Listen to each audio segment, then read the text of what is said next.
The universe is Lord of the Rings fans? Amazing! I know! Gandalf is my favorite character.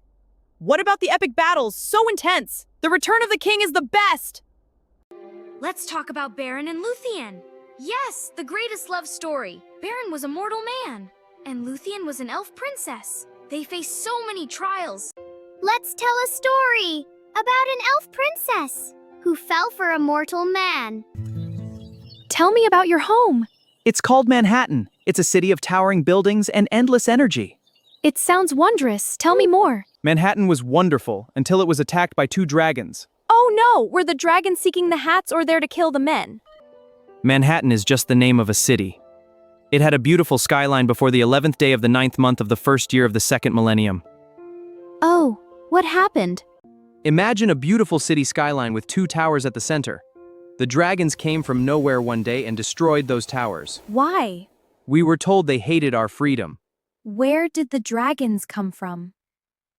From our own rulers, they sent the dragons and told the public a fable in order to gain support to start wars in far-off lands. How do you know this to be true? Listen to their story, and you decide if it sounds true.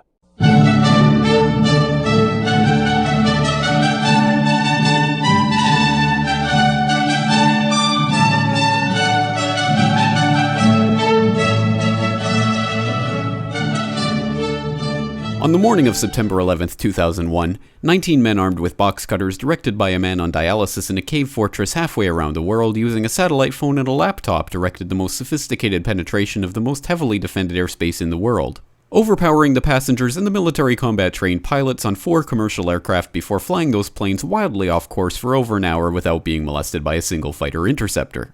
These 19 hijackers, devout religious fundamentalists who like to drink alcohol, snort cocaine, and live with pink-haired strippers, managed to knock down 3 buildings with 2 planes in New York. While in Washington, a pilot who couldn't handle a single-engine Cessna was able to fly a 757 in an 8,000-foot descending 270-degree corkscrew turn to come exactly level with the ground, hitting the Pentagon in the budget analyst office where DoD staffers were working on the mystery of the $2.3 trillion that Defense Secretary Donald Rumsfeld had announced missing from the Pentagon's coffers in a press conference the day before, on September 10th, 2001. Luckily, the news anchors knew who did it within minutes. Osama bin Laden. The pundits knew within hours. Osama bin Laden. The administration knew within the day. Terrorists who committed these acts and those who harbored them. And the evidence literally fell into the FBI's lap. That a hijacker's passport was found blocks from the World Trade Center crash site, if you can believe that. But for some reason, a bunch of crazy conspiracy theorists demanded an investigation into the greatest attack on American soil in history. That investigation was delayed, underfunded, set up to fail, a conflict of interest, and a cover-up from start to finish. It was based on testimony extracted through torture, the records of which were destroyed. It failed to mention the existence of WTC-7, Able Danger, P-TECH, Sibel Edmonds, OBL and the CIA, and the drills of hijacked aircraft being flown into buildings that were being simulated at the precise same time that those events were actually happening. It was lied to by the Pentagon, the CIA, the Bush administration, and as for Bush and Cheney, well, no one knows what they told it because they testified in secret, off the record, not under oath, and behind closed doors. It didn't bother to look at who funded the attacks because that question is ultimately of little practical significance.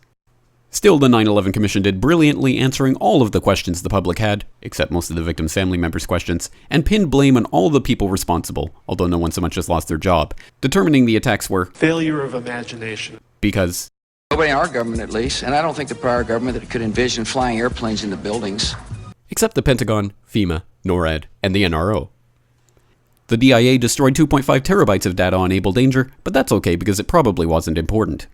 The SEC destroyed their records on the investigation into the insider trading before the attacks, but that's okay because destroying the records of the largest investigation in SEC history is just part of routine record keeping. NIST has classified the data that they used for their model of WTC-7's collapse, but that's okay because knowing how they made their model of the collapse would jeopardize public safety. The FBI has argued that all material related to their investigation of 9/11 should be kept secret from the public, but that's okay because the FBI probably has nothing to hide. This man never existed, nor is anything he had to say worthy of your attention, and if you say otherwise, you are a paranoid conspiracy theorist and deserve to be shunned by all of humanity. Likewise him, and her. And her, and her, and him. Osama bin Laden lived in a cave fortress in the hills of Afghanistan, but somehow got away. Then he was hiding out in Tora Bora, but somehow got away. Then he lived in Abbottabad for years, taunting the most comprehensive intelligence dragnet employing the most sophisticated technology in the history of the world for a decade, releasing video after video with complete impunity and getting younger and younger as he did so, before finally being found in a daring SEAL team raid which wasn't recorded on video, in which he didn't resist or use his wife as a human shield, and in which these crack special forces operatives panicked and killed this unarmed man, supposedly the best source of intelligence about those dastardly terrorists on the entire planet. Then they dumped his body in the ocean before telling anyone about it. Then a couple dozen of that team's members died in a helicopter crash in Afghanistan. This is the story of 9/11, brought to you by the media which told you the hard truths about... His head could be seen to move violently forward. And... They took the babies out of the incubators. And... Mobile production facilities. And... The rescue of Jessica Lynch. If you have any questions about this story, you are a batshit paranoid tinfoil dog-abusing baby hater and will be reviled by everyone. If you love your country and or freedom, happiness, rainbows, rock and roll, puppy dogs, apple pie, and your grandma, you will never ever express doubts about any part of this story to anyone. Ever.